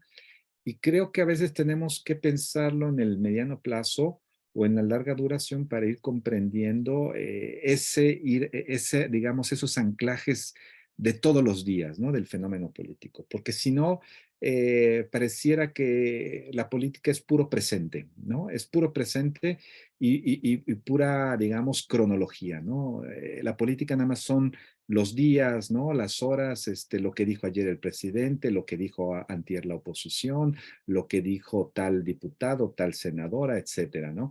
No, y por ahí en uno de los comentarios, claro, también apuntaban, bueno, hay una querella, digamos, un profundo diferendo en la opinión pública entre el presidente y los consejeros electorales. Los consejeros electorales no son el INE, evidentemente no es el INE, pero trabajan en él, ¿no? O sea, quiero decir, la idea del significante vacío es esa. Cuando el Ejecutivo Federal indica a esta burocracia dorada que puede decirse, bueno, no nada más los consejeros electorales, no nada más los altos funcionarios del INE, no nada más los magistrados, en gran medida no hay diferenciación y en el significante vacío decir consejeros electorales resulta igual al INE. Este es el punto importante también en la discusión pública, cómo se inscribe en la opinión, digamos, esta idea como de homologación, ¿no? De borrar diferencias. Esa es parte de la propia estrategia política, me parece, de la actual administración y que eh, resulta rentable. En efecto, es rentable para ciertas grupalidades y ciertos sectores sociales, pero como bien señalaba Jesús, pero bueno, hubo un rechazo de prácticamente la mitad de la Cámara de Diputados a la reforma constitucional. Eso quiere decir que el país políticamente no es de un solo color, sino hay pluralismo y es un pluralismo que no puede ser sofocado, que este es el otro punto importante también, ¿no? Decirlo así tal cual, que el pluralismo es intrínseco al juego democrático, ¿no? Y la atendibilidad del que está en el poder sobre la oposición, es decir, atender las propuestas de la oposición, negociar con ella, es parte del juego democrático. Y ahí es un proceso de aprendizaje de los partidos políticos, ¿no? O sea, ahí me parece que a diferencia de otras experiencias políticas que tienen más linaje, más tiempo de siendo democracias, bueno, eso ya se ha ido de algún modo resolviendo, ¿no? Acá me parece que aún estamos todavía en en los primeros, ¿no? O sea, pasos de lo que es una democracia. Y siempre pongo en mis clases esa comparación. Bueno, México tiene pues prácticamente 2 décadas de ser democracia, ¿no? Hay democracias en Europa que, bueno, pues tienen un poco más de 2 siglos, ¿no? O sea, sí hay una diferencia significativa en el proceso de aprendizaje histórico de lo que es hacer democracia, ¿no? Entonces, creo ese es un poco lo que quería comentar ahora. Muchas gracias. Muchas gracias, doctor.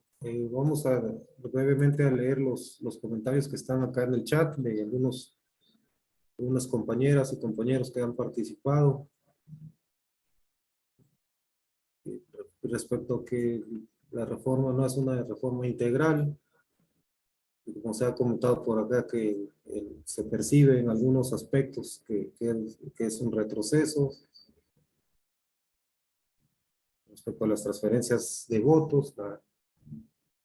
Otro también se ha percibido, se ha planteado aquí como un retroceso. respecto a el Consejo General del INE ejerció una facultad constitucional de atracción para garantizar una base mínima a nivel de estructura técnico-administrativa en los OPLES para desplegar las funciones mínimas que requiere un proceso electoral. Nos preguntan qué opinión tenemos al respecto y también qué se opina respecto a la probable eliminación de la sala regional especializada. No sé si el doctor Lara quisiera comentar algo respecto a estos últimos dos cuestionamientos. Creo que los otros son bastante genéricos y han estado aquí en el contexto de las exposiciones. Gracias, Sándor. Sí, en efecto, cuando me refería al cambio digamos, o cuando me refería a la crisis que existe sobre las prácticas, tal como lo refería el doctor Israel, sí, hice alusión a un ejemplo de cómo funcionan en ocasiones unas relaciones de solicitud y de entrega a cambio del voto, pero desde luego las prácticas no pueden verse nada más al nivel de los puros ciudadanos. Por eso al inicio de mi intervención decía que la crisis pues se encuentra, o una de las grandes crisis se encuentra en los partidos políticos. Y por poner un ejemplo de esta dinámica, imaginemos que los partidos políticos son garantes del cuidado de sus procesos internos y de sus procesos democráticos. Si se le otorga la candidatura de manera ilegal o de manera antirreglamentaria o antiestatutaria a una persona que no cumple con los requisitos estatutarios o que se le pone por encima de quienes ganan democráticamente una elección interna, pues prácticamente se está construyendo desde ahí un fraude a todo el sistema democrático. Porque los partidos políticos dejan de cumplir su función de ser un vehículo o un canal de participación política y democrática en el acceso del poder político y finalmente se presentan a las ciudadanías, que son quienes lo votan, a quienes han sido producto de un fraude. Y en ese sentido, ¿quiénes llegan al poder? Pues quienes no han sido elegidos, digamos, democráticamente, dentro de sus propios partidos. Bueno, como ese tipo de prácticas, hay muchísimas. Y en todos los aspectos, tanto en el poder como en los partidos, como en las propias autoridades electorales, como en los tribunales, como en las fiscalías electorales. Es decir, tenemos un conjunto de prácticas desafortunadamente negativas, mientras que no podamos modificarlas o cambiarlas, pues difícilmente también, aunque podamos tener una ley súper espectacular o la mejor constitución mundial, no vamos a lograr tener resultados o los resultados esperados. Con relación al Consejo General que ejercitó la facultad constitucional de atracción para garantizar una base mínima a nivel de estructura técnica. Francamente, por lo que planteas, Augusto, yo lo vería como algo necesario, indispensable en las relaciones que rigen actualmente toda la legislación y la regulación que se aplica a los procesos democráticos, y parecería también como parte de esos pasos que se dan en la profesionalización del servicio electoral. Pero también tengo que decir que no conozco a detalle y a profundidad el documento que aludes, por lo cual yo diría que en términos de lo que tú planteas, pues pareciera que son pasos en la dirección de fortalecer el funcionamiento y la correspondencia que existe en el marco de funciones entre el INE y obviamente el OPLE. Es decir, lo único que vería aquí, que creo, es que se está institucionalizando a través de un acuerdo algunos aspectos que de alguna manera, por la vía del hecho, se vienen realizando de manera muy particular entre el INE y cada uno de los organismos públicos electorales. Simplemente aquí lo que está haciendo el INE es ejercer esa facultad de atracción para establecer esta base mínima que tú señalas. Es decir, creo que salvo algún elemento adicional que yo pueda estar escapándoseme en este momento y que tú quisieras compartirnos, creo que básicamente va en ese sentido. Y finalmente, las implicaciones que tiene la eliminación de la sala regional especializada, bueno, francamente sería una distribución en caso de que se concrete y se apruebe este plan en el Senado de la República, pues sería básicamente una distribución de esas resoluciones o del conocimiento de ese tipo de determinaciones por otro tipo de sala. Sin embargo, creo que en el fondo, lo más importante no es quiénes resuelven qué asuntos, sino que te los resuelvan de conformidad con las reglas del juego democrático que están rigiendo las justas electorales. Y aquí el problema al que nos estamos enfrentando es que independientemente de si sea Sala Regional Jalapa o sea Sala Regional Monterrey o sea Sala Superior o sea la misma Sala Regional Especializada, pues vemos que los criterios que ellos mismos pronuncian sobre determinado tipo de asuntos, pues no siempre están coincidiendo unos con otros. Y eso es lo que verdaderamente llama la atención. Pero lo demás, yo creo que valdría la pena estar expectantes a ver cómo se concreta en definitiva esta modificación o eliminación de la sala regional especializada. Gracias, doctor. Tiene la mano levantada el maestro Javier Martínez. Adelante. Gracias, maestro Sandor. Buenas tardes. Antes que nada, agradecer las disertaciones del doctor Covarrubias, del doctor Oswald, en la ausencia del doctor Raciel. Bien lo comentaba el doctor Oswald, la institucionalización de la desconfianza es lo que predomina en estos intentos de reformas. Hay una disociación, hay un cambio de roles. Acertadamente lo comentaban, las reformas anteriores venían de la oposición en búsqueda de mejores opciones o de mayores opciones de participación. Ahora este intento de reforma viene del poder y sin tomar en cuenta lo que la oposición pudiera plantear también. Ahora bien, al no proceder la reforma constitucional, la implementación de estos planes B y C, este híbrido que se creó de última hora, que modifica la LEGIPE, que modifica la Ley General de Partidos, que crea la Ley General de Medios de Impugnación en materia electoral, está llena de errores procedimentales, está con una serie de aberraciones. No sé, ahorita recuerdo así ligeramente, el día de la jornada electoral, a partir de las 18 horas, se iniciará con el cómputo que antes, o que la ley marcaba al inicio el miércoles siguiente. O sea, a las 18 horas se están cerrando las mesas directivas de casilla apenas.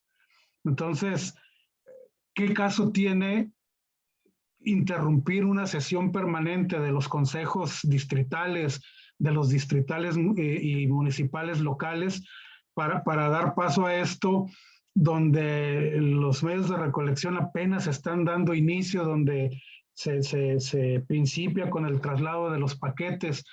Entonces, van a mezclar ahí situaciones.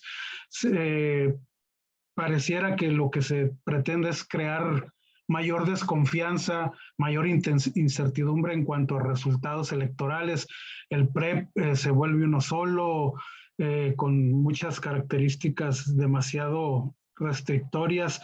En fin, mi pregunta básica sería: la posibilidad de que todas estas deficiencias procedimentales se reviertan, pues ahora entiendo estaría en manos del Senado de la República, quien ya determinó, al menos de palabra por el momento, que sí procederá a una revisión exhaustiva, no aprobar en un término de 3 horas estas reformas. pero sí vamos contracorriente porque el proceso electoral del Estado de México es en unos meses.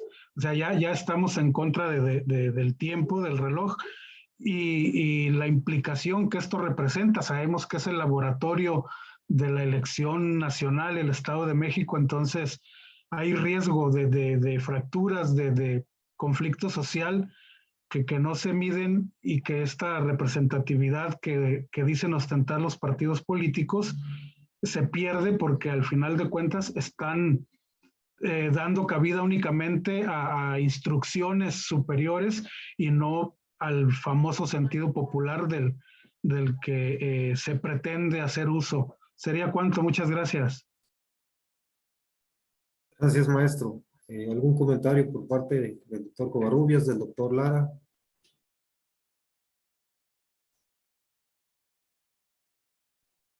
Pues bueno, yo digo, nada más para complementar lo que Javier está planteando, por eso decía Javier al inicio,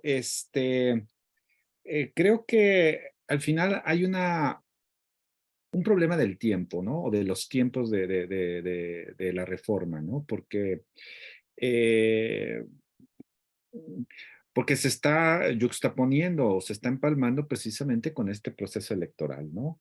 Que por sí mismo es un laboratorio muy importante, no solo hacia la elección presidencial, sino sobre todo porque tiene que ver con que estamos hablando de los enclaves donde no ha habido alternancia, ¿no? Que esto también por sí mismo es importante eso, ¿no? Y no nada más por preguntarnos, sino por observar si hay posibilidades de que finalmente haya alternancia en estos estados, ¿no? Que por otro lado dice mucho, ¿no? De la permanencia de las herencias políticas en el país, ¿no? En estos estados, ¿no? Esa es mi primera impresión. Y la segunda, pues es que sí, me parecería a mí así un poco abiertamente, pero también desde un punto de vista como sin tener toda la información para emitir un juicio, de que parecía que la reforma electoral también está jugando con esa variable tiempo, ¿no? Porque eso introduce presión al propio proceso político, ¿no? Del próximo año. Introduce mucha presión, ¿no? Y es una presión que se va a traducir tanto en el debate público como ya en el proceso electoral mismo. Y me parece que estoy de acuerdo contigo. Puede, por lo menos en el caso del Estado de México, escalar, ¿no? La conflictividad previo, durante y después del proceso electoral, ¿no? Y eso no me parece que beneficie a nadie, ¿no? O sea, ahí es donde yo creo que está la responsabilidad institucional, en este caso del Senado, ¿no? En lo que estás apuntando, ¿no? De estos errores procedimentales, ¿no? Que lleva consigo la reforma tal cual hoy, al día de hoy, está, ¿no? Y que probablemente puedan hasta ser errores procedimentales que se vuelvan monedas de cambio, ¿no? No sé si con la oposición, pero también quizá dentro de los propios grupos del partido en el gobierno, ¿no? Que está, digamos, al menos el grupo que encabeza un personaje de todos conocido en el Senado, ¿no? Pero ese sería mi complemento, ¿no? A lo que Javier está comentando. Gracias, doctor Israel. Finalmente le vamos a ceder la palabra al doctor Oswald Lara por si tuviera algún comentario conclusivo respecto a estas últimas inquietudes y en caso contrario para proceder a la clausura de nuestra primera jornada de debate sobre derecho electoral, derechos humanos y derecho constitucional. Adelante, doctor. Muchísimas gracias, maestro Sándor.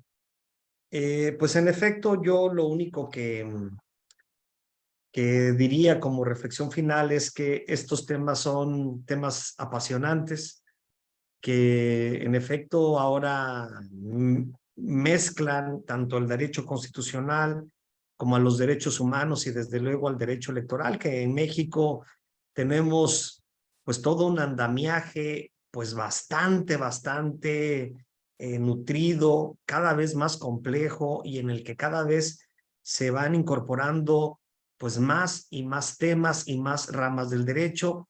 Y bueno, en el tema de las elecciones pues hay siempre disciplinas que nos enriquecen, la sociología, la ciencia política, la estadística, en fin, es decir, las ciencias de la comunicación. Y siempre, afortunadamente, siempre habrán temas que nos permitan estar reuniéndonos y debatiendo sobre estos aspectos. Por eso, a nombre del Instituto Iberoamericano de Derecho Electoral, queremos darle las gracias a todos aquellos que han sido ponentes en este extraordinario foro que ha sido integrado por todos quienes cada semana nos han venido acompañando, que quienes con sus participaciones nos han hecho pues comprender nuevos enfoques, otras aristas, nos han hecho realmente aprender de las participaciones de cada uno de ustedes y desde luego hoy en particular agradezco de manera muy especial la participación del doctor Israel Covarrubias, un extraordinario docente, investigador, miembro del Instituto Iberoamericano de Derecho Electoral. Lo mismo le agradezco al doctor Jesús García Ramírez, que desafortunadamente tuvo un contratiempo laboral, pero también es un extraordinario integrante del Instituto Iberoamericano y participa permanentemente con nosotros. Y bueno, pues agradecerles muy especialmente a ustedes la participación que han tenido en cada sesión, agradecerle al maestro Sándor y a quienes desde el instituto nos ayudan a que esto sea posible.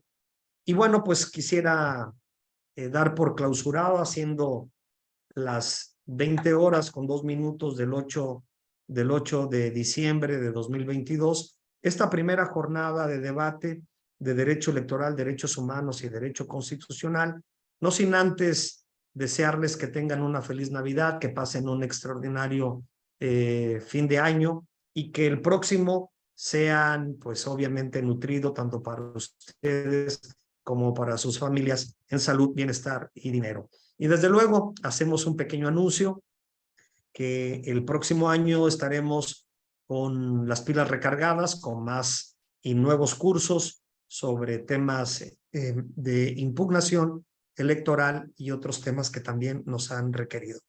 Pues sin más por mi parte, agradecerles a todos ustedes y desearles lo mejor y nos vemos en el próximo evento que estemos organizando.